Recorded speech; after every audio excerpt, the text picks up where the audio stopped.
Recording in progress. We'll start with Genesis. Number 6. All right, so number 6. That one says, assume Pablo works from 2:30 to 7 p.m. using the function f of x equals 10x plus 8 to model his pay per hour. How much would he earn?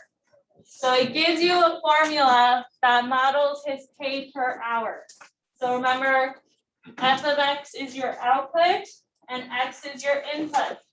So which one, the output or the input, would be the pay?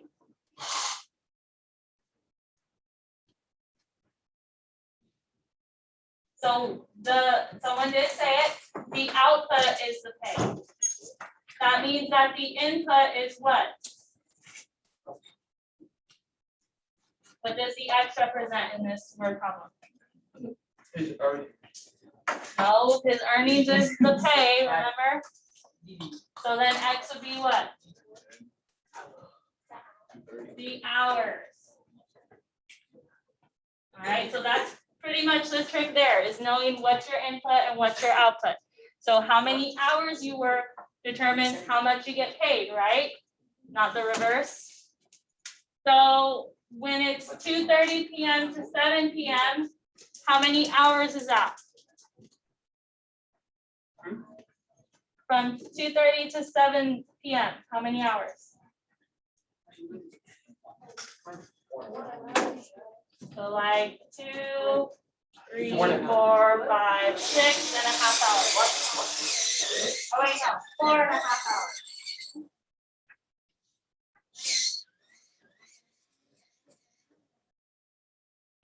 Because 4 hours will bring you to 6:30, and then there's still 30 minutes to get to 7 p.m. So 4 and a half hours. So where does that 4.5 get plugged into? To the output or the input?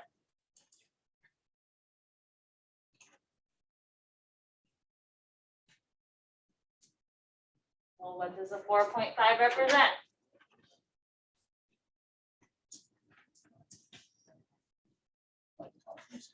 It represents the hours. So wouldn't it make more sense to plug it in for where we labeled as hours?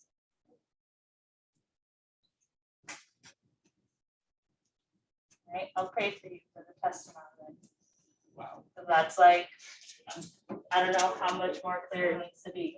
If it's 4.5 hours, then it needs to go in for where it says hours for the x. All right. And then over here, we can even fill in for the x, 4.5. So on the left, it's just notation. It's not f times 4.5 or anything like that. It's just showing you that the input was 4.5. Everything on the right, you can just put right into your calculator. So 10 times 4.5 plus 8, which is 53.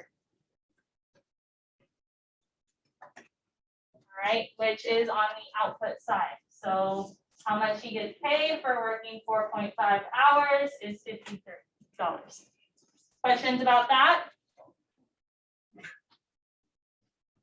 All right, any others from the test that you need help on? Alicia? 11.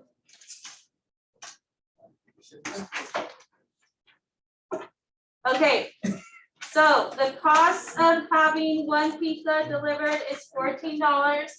Each additional pizza costs $9 more. Choose the explicit formula to represent the situation. Now, explicit and recursive formulas are the only ones that I provide. They're on the board since we taught them. All right, so you've always had those for you already. So copy it over. Here's the explicit formula. A sub n equals b parentheses n minus 1 plus a sub 1. Now, what replaces the n? Because normally, like, what does the n stand for?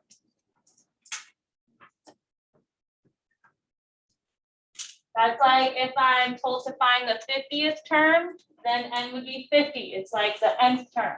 Does it tell me to do anything like that in this word problem? No. So when we're told to write the formula, we're just going to leave it as the n's there. So a sub n will stay a sub n. What do we replace the d with? What does the d stand for? Your common difference. So in this word problem, well, first let me write this down. D is your common difference. So in this word problem, what's the common difference? Is it the one pizza being delivered costing $14, or is it that each additional pizza costs 9 more? Good. So each pizza, it's adding 9 more to the cost. So our common difference is 9. Again, the n minus 1, we leave the n's there because it's not telling us to find for like the 20th pizza or anything like that. So just leave it there. And then it's plus a sub 1. What does a sub 1 represent? The first term in the sequence.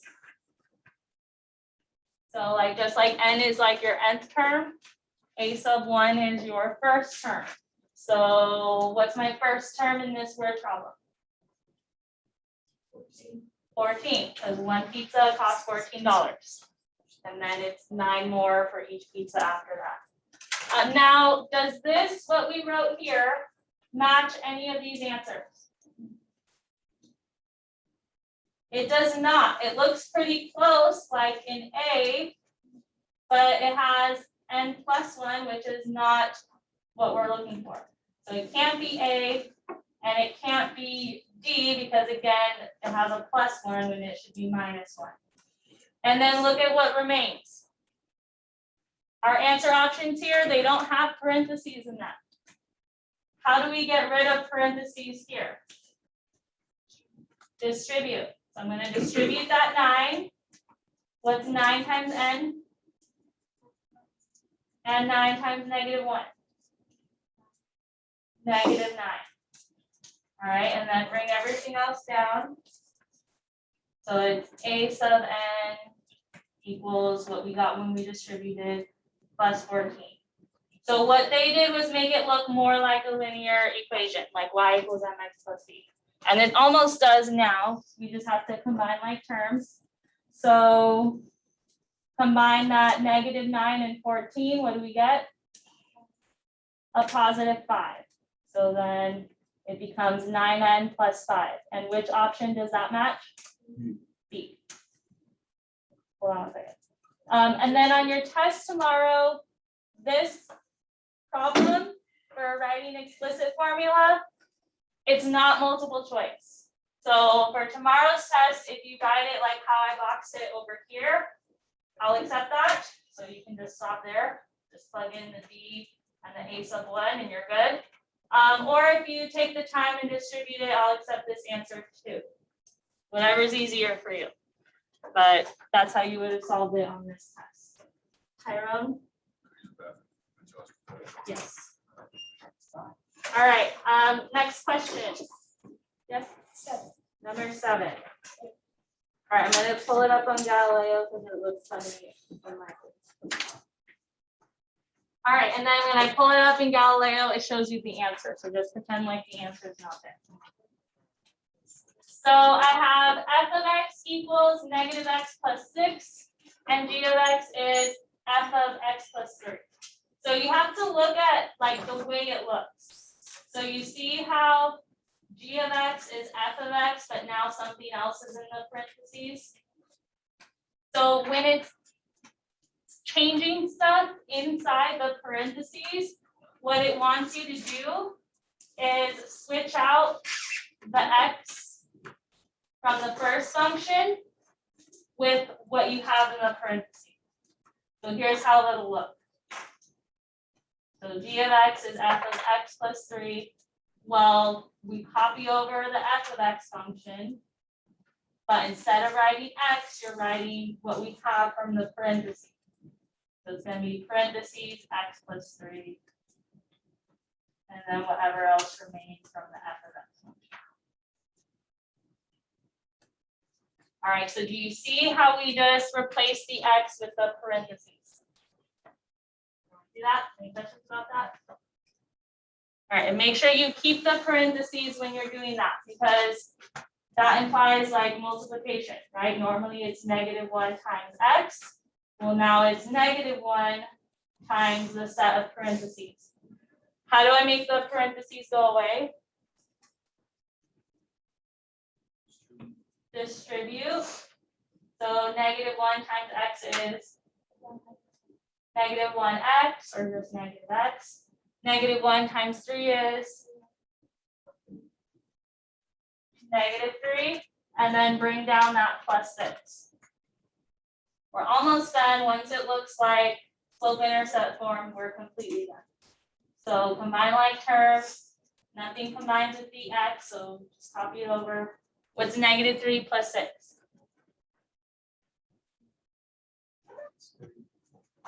+3, good. All right, maybe the drop-down boxes kind of confuse you and stuff, but what we wrote matches this. So it's -1X plus 3. On your test tomorrow, there's no drop-down boxes, it's on paper. So it's just, that one's just open response. But just look at your parentheses. And then replace the parentheses for X in the other function, and then simplify. Questions there? All right, any others from the test?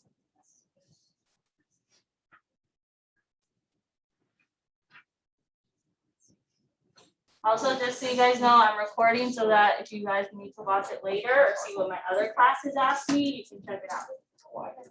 Yes, Genesis? Number 8. Okay, so this one's a good one. You'll see it again on your test, just different numbers or a different graph. But we have suppose g of x equals f of x plus k. So this formula you should recognize from the 3-3 lesson as movement up or down.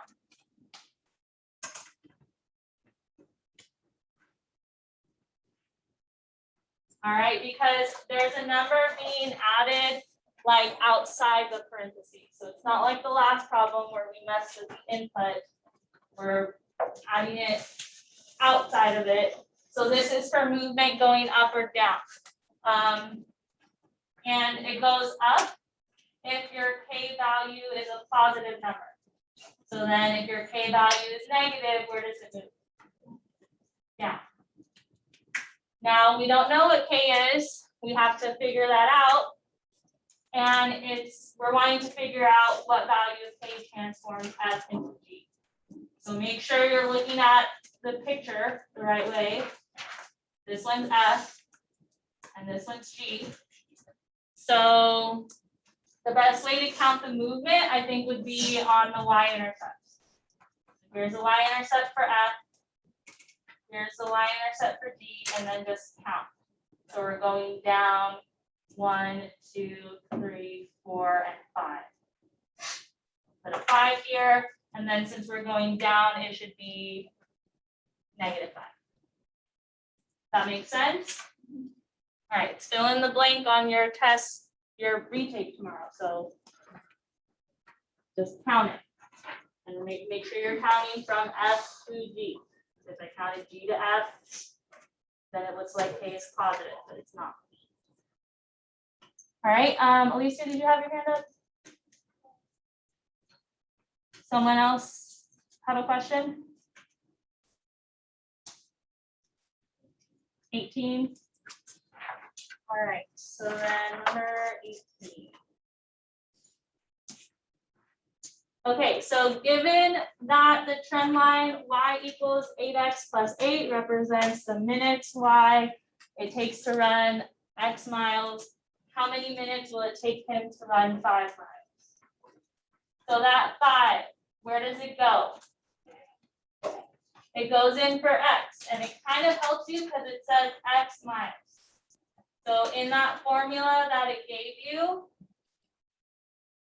plug in x for 5, because it wants to know when you run 5 miles how much how many minutes it would take, which is y. So what's 8 times 5?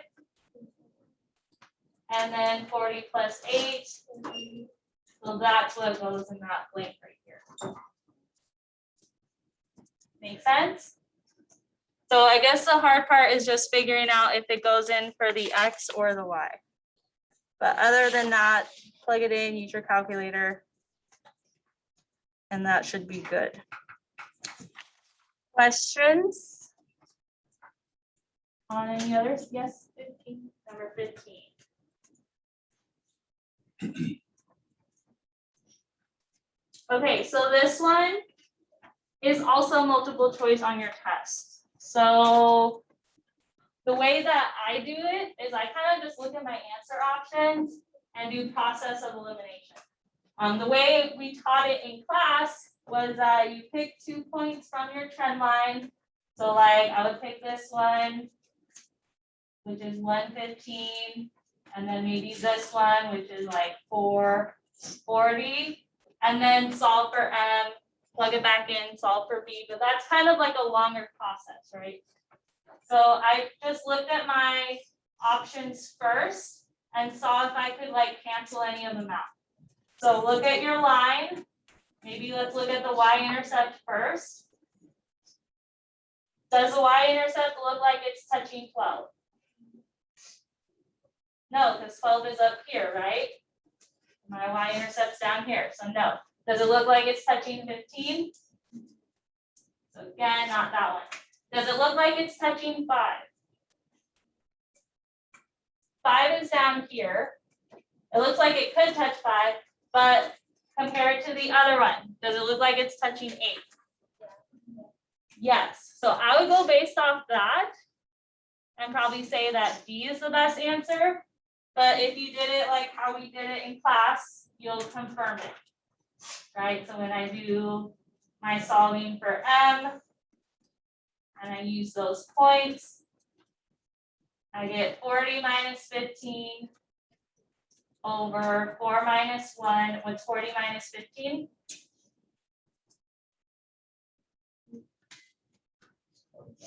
25. And then 4 minus 1 is 3. And then when I put that in my calculator, 25 divided by 3 is about 8.3. So my M should be close to 8.3, which is it in the D option? Yes, so that also confirms like D is the best answer. Make sense? Enough? Number 4. So number 4.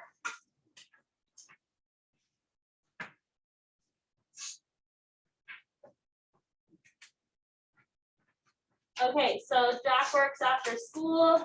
Each day he is paid a set amount plus an hourly wage. Look at the table, choose a linear function Jack can use to find his pay. So this is probably like the most problem solving one you have to do on your test. And it's not a multiple choice on your test. But we've learned how to do it from a table. We did like 4 examples in class. I know it was a while ago, but it is possible. So if I had to write an equation, it should be in this format. Y equals mx plus b. It's in function notation, so that just means that the y is replaced with the f of x. But either way, what 2 things get replaced with numbers?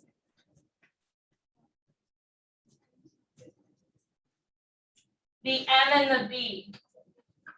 All right, so either way, I need to identify m, my slope, and b, my y-intercept. So what's the formula for m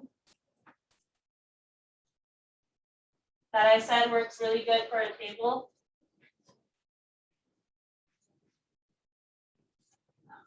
You can do y2 minus y1 if you want, or you can do change in y divided by change in x. So which one is x and which one is y? Hours or paid? Good. So my change in y, what's the change going from 18 to 23? 5. Good, and it's a positive 5, good. And then divided by your change in x. What's the change from 1 to 1.5? Good, so still positive. What's 5 divided by 0.5?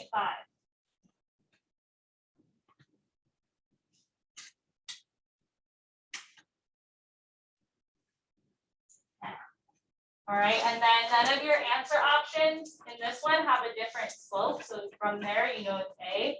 But again, on your test, you don't get answer options for this one. So you have M. How can I find B?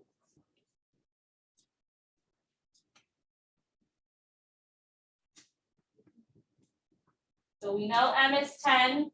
Do I have an X and a Y? Where? On the table, you have a bunch of X's and Y's. Just pick a pair, like maybe pick the first pair. And then 18 is your Y, 1 is your X. And now you can solve for B. Any confusion there? All right, so then we have 10 times 1, which is 10 plus B equals 18. Subtract 10 on each side. What does B equal? 8. All right, so that's how you would find it if you didn't have answer options, which you will not for this one tomorrow. Questions? Any others from your test? This would be like our last one, but don't put away your purple papers because I need to check. Yes, Julian? 21.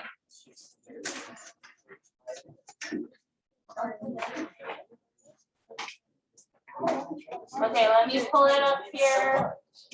Hold on. When the x's increase, what happens to the y's? Are they also increasing? Going from 46 to 48, 51, 53. That matches a positive correlation. So that's when x increases, so does y, and that's an arrow. Now, why can't it be used to show causation? Is causation usually proven?